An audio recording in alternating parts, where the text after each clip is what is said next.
1 week ago, I had the distinct feeling it was Groundhog Day, or, as the Russians call it, Dayansurka.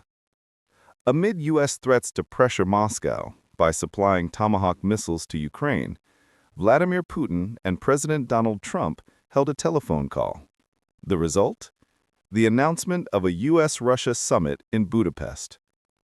Last August, amid threats of additional U.S. sanctions against Russia, Putin met Trump's special envoy, Steve Witkoff. The result? The announcement of a U.S.-Russia summit in Alaska. Déjà vu. But Groundhog Day seems to be over. The Alaska meeting went ahead with minimal preparation and little result. But the Budapest summit is off. It barely had time to be on, to be fair. Now, President Trump has canceled it. It didn't feel like we were going to get to the place we have to get, the U.S. president told reporters. Previously, Trump had not followed through on threats of more pressure on Russia, preferring carrots to sticks in his dealings with the Kremlin. For the moment, he has put his carrots away. Instead, he's imposed sanctions on two major Russian oil companies, Rosneft and Lukoil. That's unlikely to force a U-turn on the war from President Putin, but it's a sign of Trump's frustration with the Kremlin's unwillingness to make any compromise or concessions to end the fighting in Ukraine. Trump says Putin talks don't go anywhere as he imposes new sanctions. What's the significance of U.S. sanctions on Russian oil? The Russians don't take kindly to sticks.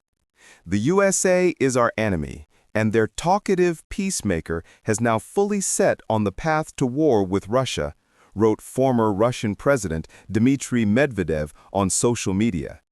The decisions that have been taken are an act of war against Russia. Thursday morning's edition of the tabloid Moskovsky Komsomolets was slightly less dramatic, but obviously unflattering. The paper criticized the capriciousness and fickleness of Russia's main negotiating partner. So what's changed? Instead of rushing off to summit number 2, as he had done for summit number 1, this time around, President Trump was slightly more cautious. He had asked Secretary of State Marco Rubio to lay the groundwork for the summit with the Russian Foreign Minister, Sergei Lavrov, to make sure there was a point in decamping to Budapest. It soon became clear that there wasn't, and that a new summit now was unlikely to produce a breakthrough. Russia is fiercely opposed to Donald Trump's idea of freezing the current battle lines in Ukraine. The Kremlin is determined to take control, at the very least, of the entire Donbas region in eastern Ukraine. It has seized and occupied much of it. But President Volodymyr Zelensky is refusing to cede to Russia those parts of the Donbas that Ukraine still controls. Moscow would have welcomed a second U.S.-Russia summit. The first, in Alaska, was a diplomatic and political coup for the Kremlin. Russian media portrayed the proposed meeting in Budapest as a slap in the face for Brussels. Some Russian newspapers have even been calling for the Russian army to continue fighting. There isn't a single reason Moscow should agree to a ceasefire, declared Moskovsky Komsomolets yesterday.